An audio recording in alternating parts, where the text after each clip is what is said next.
bêtises depuis ce matin. Pas que des bonnes choses, beaucoup de mauvaises choses en plus, donc il fallait que je revienne là-dessus. Donc déjà je vais expliquer pourquoi cette pause, même si beaucoup s'en tapent ou s'en foutent. Je vais bien expliquer ce que je vis, peut-être par rapport à un simple gilet jaune, que d'ailleurs j'aimerais bien revenir un petit peu, faire une pause niveau réseau et tous les autres trucs. C'est des lettres tous les jours, des menaces, des insultes. Ça, je parle que des courriers, hein, des revues pornographiques, des lettres menaçantes envers ma femme, ma fille, même des choses qu'ils voudraient leur faire, etc. Enfin, je vous passe les détails. Ensuite, on a des menaces sur les réseaux, les cagnottes, qui revient sans cesse, alors que les gens... J'explique à chaque fois comment se déroule la cagnotte, etc. Donc ça devient usant. T'as des personnes comme Antonio Barbetta, anti-imposteur, j'en ai vu encore un autre hier, Zef ou je sais pas quoi là, qui se pensent malins à faire des vidéos sans cesse sur moi, en scriblant toute ma vie, en analysant tout et rien, alors qu'il n'y a rien à chercher dans ma vie. Monsieur Antonio Barbetta qui t'envoie des messages en me disant ouais, de toute façon t'auras quand même... je sais que dans ta vie de couple ça se passe pas bien, que ta mère en a marre, que tes amis en a marre, truc complètement faux.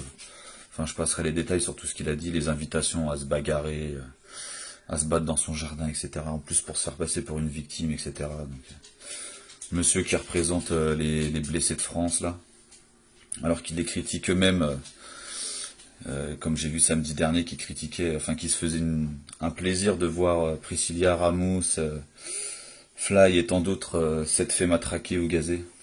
Donc je laisse les gens se faire leur propre avis là-dessus. Et ouais, c'est tout ça, toutes ces personnes donc me mettent en retrait un petit moment là-dessus. Rester simple gilet jaune. Hein. De toute façon, ça sert à rien de commencer à venir critiquer en disant oui, il n'y a pas de chef, pas de leader ou je sais pas quoi, on s'en fout de ouais, de toute façon je l'ai toujours dit. Je suis pas chef, je suis pas leader, je suis pas chef, je suis pas leader, je suis pas...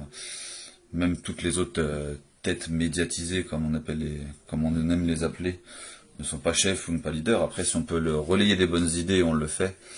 Mais en aucun cas, on est là pour prendre des décisions importantes nous-mêmes. Ça, c'est clair et net, on le dit depuis le début de toute façon.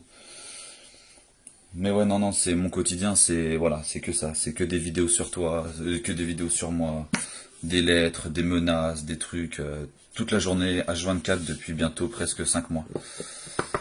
Que ça soit même...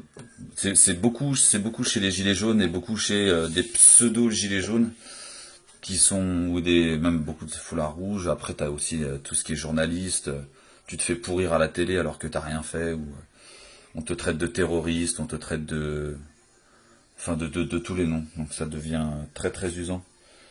Après, les gens n'arrivent pas à faire le distinguo et pensent que les médias disent la vérité à chaque fois. Donc c'est bête de leur part. On sait très bien comment sont les médias en 2019, hein, même depuis quelques années. Donc non, simple gilet jaune pour un bon moment. Ni plus ni moins, ça change rien au mouvement. Tout le monde est toujours là, ça changera pas. Mais je voulais juste faire la lumière sur beaucoup de personnes dans le mouvement qui prennent trop de temps à critiquer ce que font les autres et c'est vraiment usant et c'est pour beaucoup de personnes aussi. La critique est tellement facile dans un mouvement où on devrait tous être unis et même pas s'attarder sur ce que fait le voisin ou ce qu'il est ou je sais pas quoi. Et je vois beaucoup de personnes, il y a quand même pas mal de tri qui sera à faire sur certains groupes. Beaucoup de personnes qui s'intéressent plus à la vie des autres qu'au mouvement et ça fait pas avancer le truc.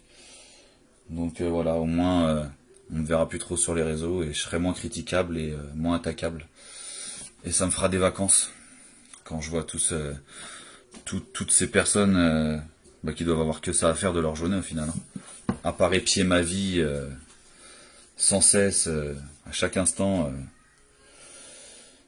Il y a des choses qui se régleront, mais je préfère en rester là et pas trop mettre en avant. Je sais que c'est même pas de la peur, si c'est de la peur, c'est peur de faire une bêtise. À la moindre insulte ou à la moindre menace ou quoi dans la rue, je sais qu'avec tout cet ensemble qui s'est passé, je pense que je pourrais vriller et je sais pas ce que je ferais. Donc voilà, se mettre en retrait. Je serai sur les manifestations, on me reconnaîtra peut-être pas. On me verra peut-être pas, mais je serai là, en mode incognito, et voilà, tout simplement. Merci à tous.